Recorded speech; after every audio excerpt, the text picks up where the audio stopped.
Okay, we're going to do some short demonstrations of the interactive phylogenetic tree rendering. Over here on the left side, you'll see a Run Me icon. You just double click that. And then we push Scan Database Tables because this is using the Arbor Tree Store. There's a database that's here that you leave alone. And then there's three data sets, the anoles, version of heliconia from Beast, of influenza, and a little simple sample. We'll do the little sample for a second. You say Connect. And here is the user interface. I kind of like to push the full screen over here to be able to see it. There's a lot of gestures, and we'll just go through the gestures that are supported pretty quickly. You can come and do pinch, zoom, and two fingers pan like you would expect to do sort of on an Apple mouse pad. You can also, and over here on the right, there's some controls, like we could take and drag the circle radius to make the images larger. There's some sort of controls over here that we'll mostly leave alone for now, and I'll show you. We can hover over things and see this particular data set here has, you can see it's just a little sample with a raccoon, a bear, and a sea lion, and in large branch length distances. We have it set so that you can just look at the animals, which is kind of cool. Thinking about it in terms of a museum or browsing application, you can actually tap it to keep. Should be able to double tap to keep it open, and then there you go, and then you can look at it and see it and close. Okay, and this allows finger gestures to move around. It allows pen gestures, like if we wanted to pivot right here, we would just come and do a circle around that node, and it pivots. Okay, so that little C gesture to surround a node where you want it pivoted as children. Okay, we can do an annotation, like let's say the sea lion and the seals down here. So these are all sort of the seal has fins family, right? So let's come down here, and to make an annotation, if you look down here, you'll see a gesture. There's a mode that it tells you what it's in, and it tries to change for you. But when you're in mode gesture, you make a big X, and sometimes it takes a little while to get it. Make a big X, and now you're in annotation mode. And so you just write once it says annotation down here. So we had, let's see, has fins, right? Okay, so has fins. And then wherever you want to associate, you kind of come and I triple tapped right here. And there's an annotation. I'm going to close this. We'll get rid of that. And so this little annotation, as you hover over it or click it, it shows you, oh, it found the ink strokes that you typed in, and it saves it along with that node there. So as wherever we go, that node actually now has an annotation. Currently, the actual node kind of changes to the annotation, and you can come over here and you can see the annotation. If you just hover over it, you can see it. So this can be done. Now, this also kind of applies down below here, right? So we could take, you can come here and you can take to your pen. This doesn't always work, and you can swipe right. Okay, and see what it did is it passed the annotation down the tree to the sea lion and the seal, because these have fins. So you can see down here, if we click on this, then we should see that it has fins. Okay, and it highlights all of the area. Once you have it selected, it highlights the area that applies to. So just showing that demonstration. So annotation will stay with it, and you can. And I don't think that we currently saving annotations actually works, but the idea is to be able to annotate the trees and save them back out. And so we did. Once you see the annotation, you can swipe right with your pen.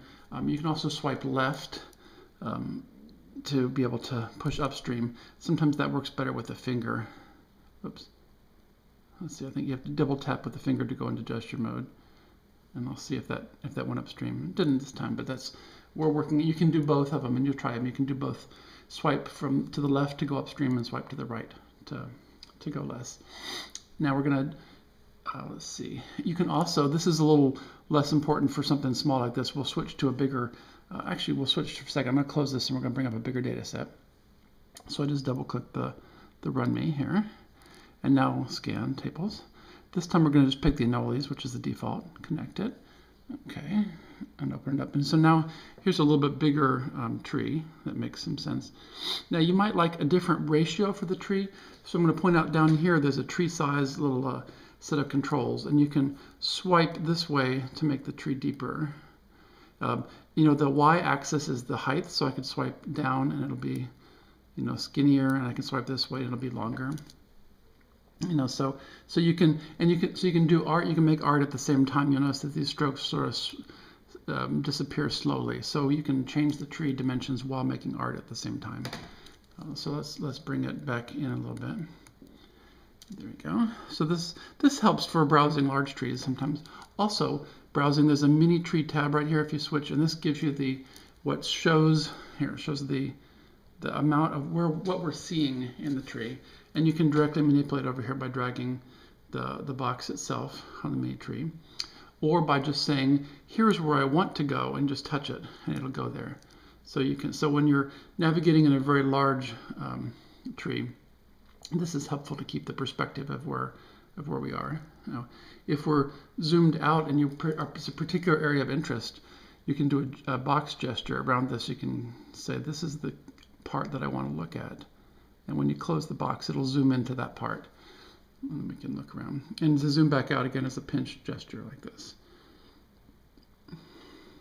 Sometimes we're seeing a little bit of performance issues. If you're on a big, a reasonable sized tree, sometimes it can lag a little bit. We're still looking over that. We're just mostly adding features right now. So you can let's see. You can also change some display options. The default is to display the branch lengths. And then if there are names in the tree, I don't know that this has names, you can come and it'll show you what the names of the tree are, the names of the nodes are there. This particular data set I don't think is named in the intermediate nodes. Okay, so we got, again, here you can always gesture to switch. And I'll point out that there is there's a gesture mode. When you come and touch and move, see it switches to navigation mode to change what you're doing. But every time that we bring a pen to the screen, it automatically changes to gesture mode. So that way it'll recognize gestures. If you're doing something with a finger, and you can do the finger rotation too, should be, right? Yes, you can do the finger rotation. You have to make sure you're in gesture mode. And sometimes that takes a double tap with a finger on the screen to do that. Okay, there's an extra thing. So let's do a more annotation here. We're in gesture mode, so we'll make a big X to say I want to start annotation. So we'll just say cool. And then we tap on that node to associate. There it is. Okay, and there's our annotation. And we're still working on the placement of the annotation itself. So there, you can see it there. So this is, now we also have the technology in here to be able to recognize text and recognize ink strokes and convert to text, but that's not currently loaded in this application. So that's something we'd be interested in you discussing if you're interested. So let's see here if we think that really all the nodes down here are cool. We'll just swipe to the right to see if we can get the annotation to spread. I think we have to go a little bit bigger to make sure it's, every once in a while there's some positioning. There we go. So we got all the nodes down below it are cool. And if we just select here, then you can see the portion that's cool. All right, there's one last thing I want to do. There's two versions of the application on this computer. We showed you that one. There's the Run Me 2 down here that has one extra feature, but also has some debug prints enabled, so it's a little slower. And we'll just bring this one up. And the feature that it has that's not in the other one yet is that this is the same Inoli data set, is that you can use an extra gesture to collapse and expand subtrees. So here, remember how we did the C around it to do a pivot? We did this pivot opportunity. Well, you can do, instead if you want to collapse something, you can do a whole circle that crosses itself there, like a little swish around a node that crosses the tail, and it will collapse and expand the subtree around that area. So this is what we wanted to just come back down here and expand that. So anyway, that's the other feature that this version, the Run Me 2 down here, has. The other one doesn't. So that gives you a quick idea. Use the mini tree. Remember, you can look around here. You can zoom. You can change the dimensions of the tree just by making art down here in the corner. There's also a reset to default sizes down here. So these buttons do the same thing as this kind of a motion, but it's more fun to make some art. You can do this and look around. There are 3 different data sets: the Inolis, the Heliconia from Beast, and the little sample data set that are loaded on the screen here. Right now, this particular version doesn't read Newick files and stuff, so will just enjoy these few data sets that you have here. The influenza one is the largest tree, and it's a weird sort of a tree architecture, because of the mutations, and so the mini tree helps with that. So this is just a quick demonstration video, and hope that it's helpful. Enjoy, and thank you for reviewing our little PhyloPen app. Take care.